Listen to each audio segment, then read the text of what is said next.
So it was in fact the then Director General of Doordarshan, Mr. Bhaskar Ghosh, who had warned me of the backlash, because he had seen the film, liked it immensely, and I must say that there was no censorship either at Doordarshan level or at the censor board level. The censorship was being imposed on me from outside, and it's only then that I became aware how strong these certain, what you might call, the culturally fascist forces are in our country, and the level of intolerance and the level of violence that they can unleash on something that with which they don't agree. And as a person, as a filmmaker, I am against any kind of censorship. And I think that the people are intelligent enough to accept or reject according to their intelligence. And there's no need to impose this kind of censorship on the work.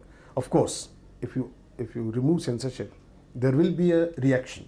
Suddenly you will find people going to the other extreme, but that is something which has to be accepted, and it is not bound to be there for a long time. People will find a balance. Like in commercial cinema, the family is the biggest censor.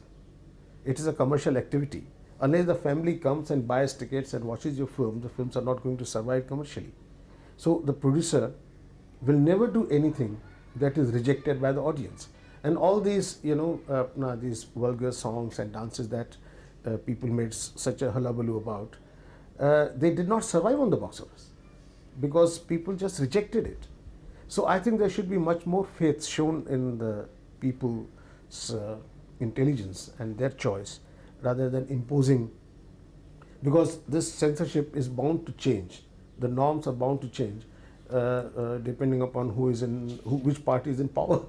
So according to their ideology, they will do the censorship. I think it should just be abolished. What excites you more, commercial success of a film or a critical appreciation? I think both are important. Both are very, very important. But the basic thing is, when your work is appreciated for right reasons, it really makes you very happy. But the commercial success is equally important for your survival. It is very important for me to be able to make my next film. But I have never made a film with only the box office in mind.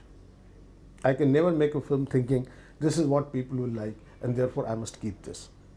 No, because if I have to go to the popular cinema area, then I will approach the subject differently, because I know in popular cinema what normally works. I have my concept of that. Like, your story cannot be very complex, it cannot have many ambiguities, it has to be a simplistic thing. It has the motivations and everything has to be very simplified. You got to your narration, the narrative style has to be dramatic. Use a bit of music, in a major way, and never leave anything uncertain. The end must have a certainty. Now, if I can fit my story within these parameters and don't make it too complex, I think it can still work. But I don't have to do what others consider important elements in a commercial film. Like, you got to have a bit of comedy, you got to have a bit of action, you got to have a bit of that, bit of that. No, I cannot design a film like that. No, but the criticism has been for many quarters that even the so-called serious filmmakers, there is a formula of the non-formula films. That you find pet themes of exploitation, of caste, of ancient rituals. You find that constantly being used both as a motive, as a narrative, and that even the non-formula, has therefore evolved into a formula. I would say there's a certain amount of truth in that. When the first phase of movement took momentum, these were the themes, and those were the themes that were perhaps agitating the minds of the filmmakers of that period. So it was not wrong. In fact, it was good that these themes were tackled in a different way, in a more authentic way, and they were brought out into the open. But with it, what happened was that several films were made where the craft was not very good. And therefore, however good the theme was, it got trivialized a little. It felt repetitive in style and content. Whereas one felt that if you had good technician, if you had a good director, an imaginative director, he could have perhaps treated it in a slightly different way. But the fact is, it did become like that. But not anymore. Now the themes the directors are tackling are very, very modern, very, very contemporary. Yeah, coming to a contemporary theme, which you of course, did Drishti. Now, it's a very contemporary theme. It's an urban setting, slightly different from most of your films. Yeah. And yet you chose a very commercially accepted actress, Dimple, in the lead role. Yeah. Now again, was that dictated by commercial considerations, or was it purely a thing that the script demanded? I would like to know if there was any actress who could have played that role at that time. I don't think so. I felt Dimple was absolutely perfect for the role. And I felt she was at that stage in her growth as an artist where she could have essayed this role brilliantly. And I think she did. You see, I did not use Dimple as she is normally used in popular cinema film. She's used for her sex appeal, for her glamour, and for her very sensuous presence. I did not use her like that. I used her, a beautiful woman, an independent woman, who had a life of her own, in which all these elements were not exploited. So even though I used a very well-known and a very famous star, I did not use her in the conventional manner that she is used. I used her for her performing talent. Is it because you didn't use her as a stereotype that in spite of having used her, the film didn't do so well in the box office? I think it has to do with the content and the narrative mode one adapted. The film was received very strongly, both positively and negatively, because people related to it in a personal manner. It was talking about relationship in a marriage, and everybody has his own idea of the marriage and experience of marriage. So the film was received at that level, and I think it was the form of the film, which was mostly a dialogue-oriented film, and perhaps the audience didn't get to that. And what the film was trying to say was something I thought will be true in the next 5 years. I thought I was talking about the marriage, the direction contemporary marriage is taking towards, and which is the marriage has to take place between individuals now. If the two individuals between themselves had to set up their own morality, that personal morality, which is going to hold the institution together. I was trying to look at marriage in that sense, but people perhaps related it in a different way and did not agree with me. That is one of my favorite films. I like that film very much. You also made plays for television. Most of them were adaptations of classics, Yeah. From abroad. Let's talk about Rukmawati Ki Haveli. Yeah. Now, why did you choose to take that? I mean, there's so many plays there. You could have chosen Shakespeare. You could have gone into, Bertolt Brecht, and then. In fact, this was a very ambitious series I had proposed to Doordarshan. It was Mr. Bhaskar Ghosh, the then Director General. Immediately after Tamas, he asked me what I was planning next. And I didn't want to take on a big project at that time. I wanted to take, very compact and intense projects. And that's how this series was born. The plays were selected with a very clear definition in mind. The works should have contributed in a significant way to the evolution of what we generally describe as modern sensibility. So somewhere the writer should have contributed something to the modern thinking, broken a new ground, raised new questions, experimented with form, like that. So it was not just for the entertainment value. And the other thing was that we will not play with the text. We will not edit the text. We'll present the play in its original text, with its weaknesses and strengths brought out openly. But we will choreograph it for the camera instead of for the proscenium stage or whatever. These were the considerations, and that's how these three plays were taken. And if you see them, the ideas presented in each one of them and the kind of characters, they had never appeared on the world drama before that. And Rukmavati Ki Haveli was selected for two reasons, because I felt in terms of form it was tremendous.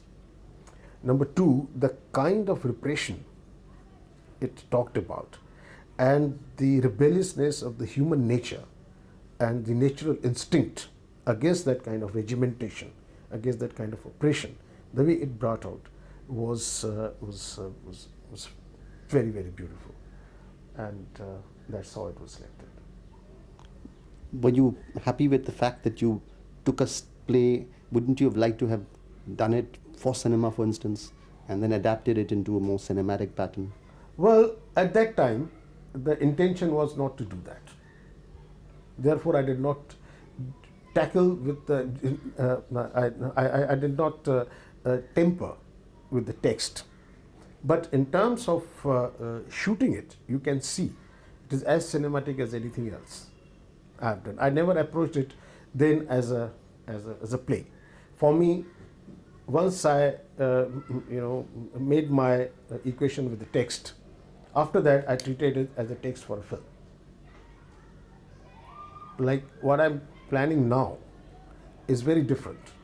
I'm again taking the classics, but now there will be free adaptations, more as a film, more as a cinema, rather than what I did with Rukmavati Ki Haveli. There's always also a certain assessment that there is a tremendous amount of violence you use in your films to convey your anger.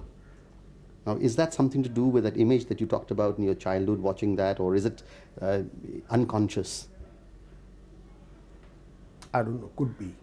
I have seen violence, and I've also felt violence when it was happening, though I have not seen it with my own eyes. So I can feel violence. I think I can depict violence fairly well.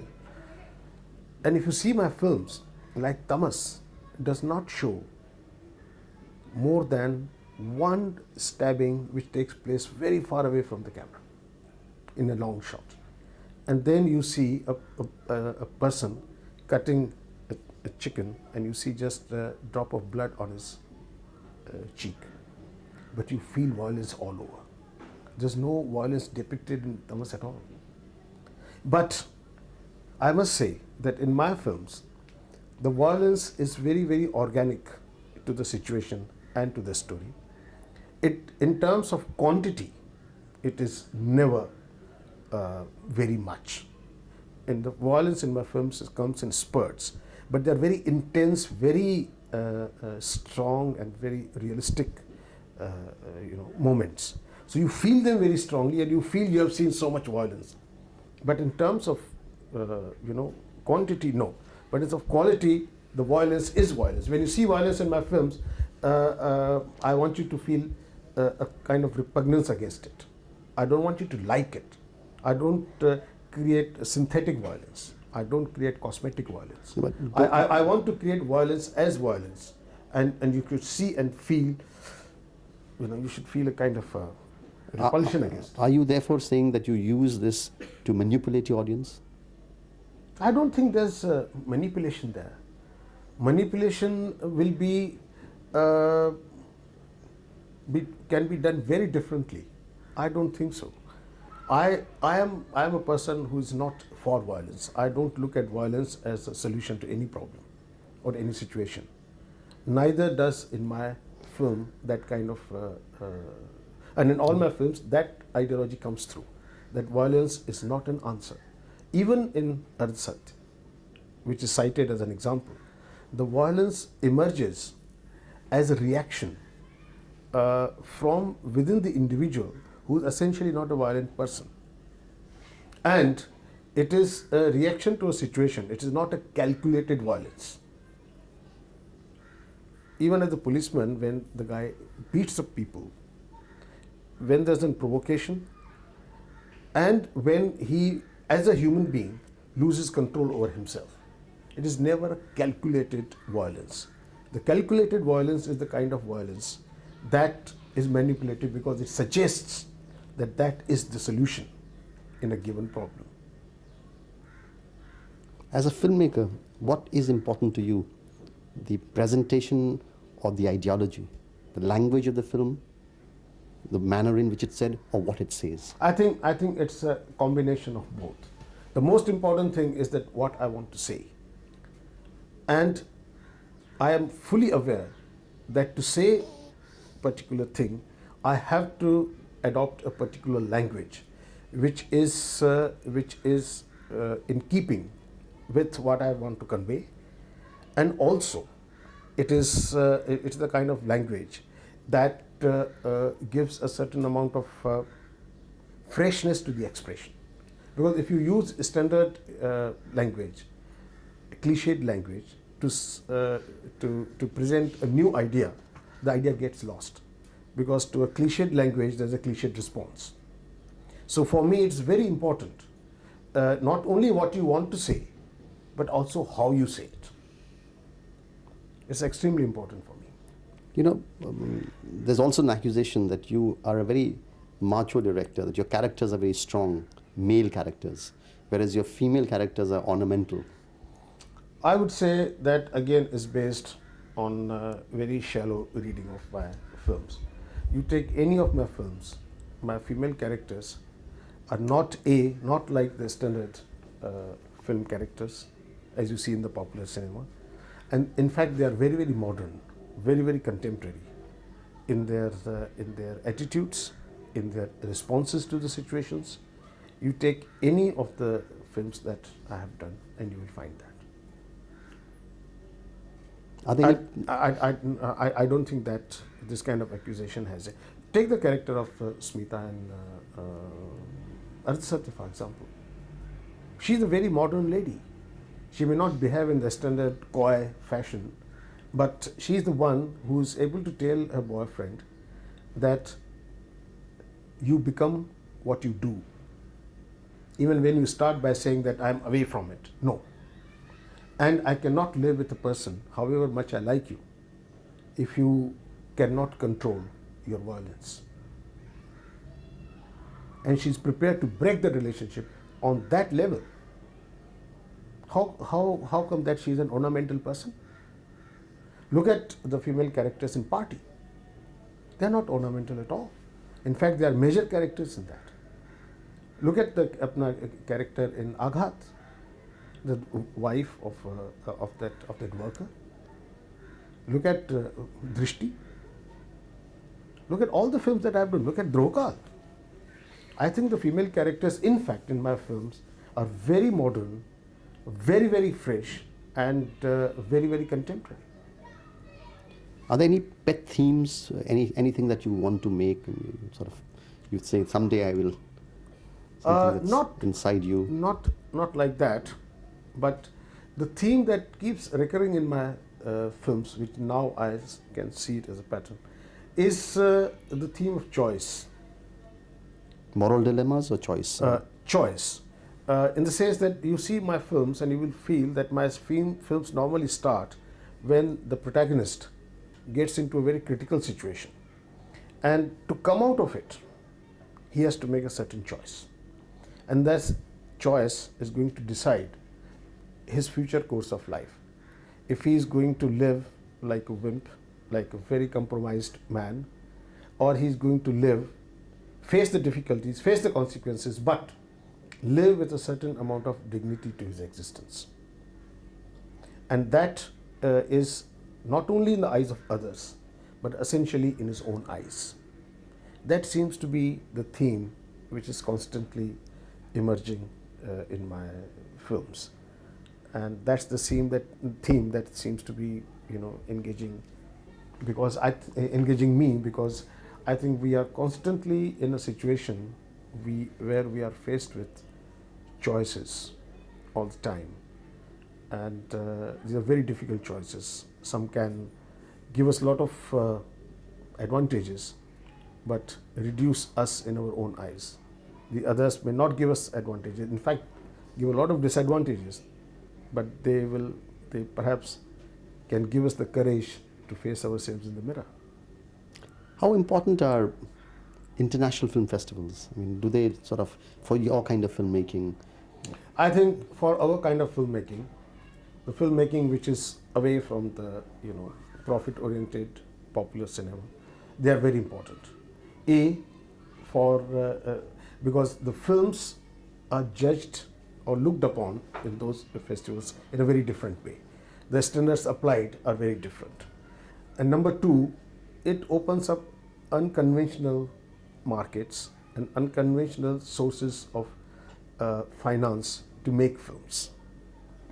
And particularly when you are making films of the kind that are not easily accepted in the popular market, they find acceptance in certain areas which become open to you in the film festivals. I think it is very, very important. You make an unconventional product, you need unconventional area to accept it also. Apart from the fact that they provide you an opportunity to come in contact with a cinema of different nations, which is a very stimulating exercise in itself. What would you like to be remembered as? As a cameraman, for your work that you did at your photography, as a filmmaker? I would like to be remembered as a filmmaker who cared for the human beings about whom he made films.